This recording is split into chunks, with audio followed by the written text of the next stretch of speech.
वास्तविक प्रशंसाएं उस परमेश्वर के लिए जो पूरे विश्व का पालनहार है, और शांति और दया हो अंतिम संदेश वाहक पर जो पूरे विश्व के लिए करुणा और दया बन के आए थे।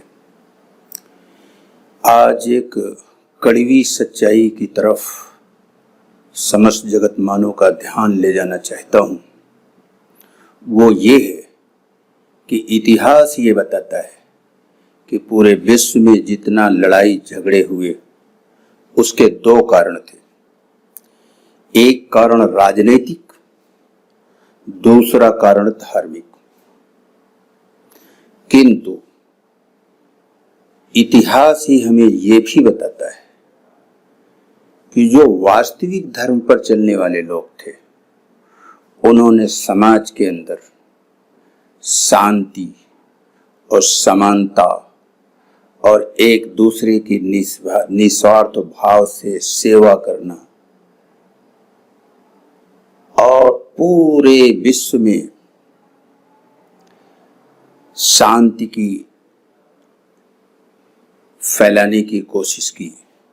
और उसके जरिए इतिहास ही ये बताता है कि एक ऐसा समाज बना कि राजेंद्र नारायण लाल ने कहा कि किसी भी कामी, क्रोधी, लोभी, शराबी, जुआरी, चोर, निकृष्ट, अविश्वासी का उसी पीढ़ी में हृदय परिवर्तन कर देना, ये अंतिम संदेश वाहक का इतना बड़ा चमत्कार है कि इतिहास में कोई दूसरा उदाहरण नहीं मिलता।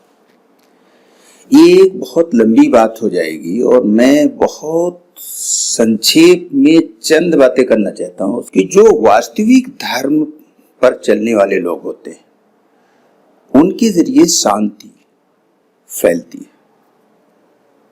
देश और समाज विकास की तरफ जाता है। और जो झूठे धर्म पर चलने का दावा करते हैं, उनके जरिए समाज में बुराई फैलती है और पूरा समाज और पूरा देश नफरत का जंगल बन जाता है। अब ये कैसे पता चले कि कौन सच में धर्म पर चलने वाले लोग हैं और कौन धर्म के नाम पर झूठा लबादा ओढ़ करके झूठे धर्म का दावा कर रहे हैं? अंतिम ईश्वरी ग्रंथ में 3 पंक्तियों के अंदर एक ऐसा मापदंड दे दिया कि कोई भी व्यक्ति किसी भी वक्त उस मापदंड के आधार पर यह पता लगा लेगा कि कौन सच में धर्म का पालन करने वाला है और कौन झूठा है। अंतिम ईश्वरी ग्रंथ में 107 नंबर की सूरा में ये बात कहा गया। ईश्वर ने कहा कि तुमने देखा उस व्यक्ति को जो परलोक के पुरस्कार और दंड को झुठलाता है। ये वही व्यक्ति है जो अनाथ को धक्के देता है और गरीब को खिलाने के लिए लोगों को प्रोत्साहन नहीं देता। अंतिम ग्रंथ का ये उत्तर ईश्वर पर विश्वास रखने वालों के रस्मी और कानूनी परिभाषा के अंतर्गत आश्चर्यजनक है, किंतु यही वास्तविकता है।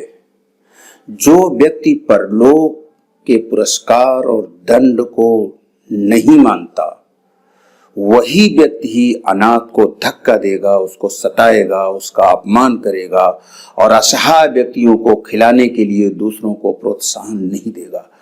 अगर उसका सच में परलोक पर विश्वास हो, ईश्वर से उसका सच में ताल्लुक जुड़ा हो, तो फिर वो अनाथ का शोषण नहीं करेगा, वो असहाय के खिलाने के प्रोत्साहन से अपने को नहीं रोक पाएगा। जैसे फूल अपनी खुशबू नहीं रोक सकता, ऐसे जो व्यक्ति सच में ईश्वर में आस्था रखता है, सच में परलोक के अनंत जीवन पर विश्वास करता है, वो कमजोरों की, अनाथों की, विधवाओं की, लाचारों की, मजबूरों की सहायता किए बगैर रह ही नहीं सकता, अपने को रोक नहीं पाएगा। जैसे फूल खुशबू नहीं रोक सकता, ऐसे ईश्वर पर आस्था रखने वाला, परलोक के अनंत जीवन पर विश्वास करने वाला लोगों की, कमजोरों की मदद किए बगैर रह ही नहीं सकता, वो अपने को रोक ही नहीं पाएगा। ये है वो मापदंड। इस मापदंड के आधार पर पूरे विश्व में कौन सच में धर्म को पालन करने वाले लोग हैं, कौन झूठे हैं जो धर्म के नाम पर लोगों का सिर्फ शोषण करना उनका उद्देश्य होता है। ये ऐसा मापदंड है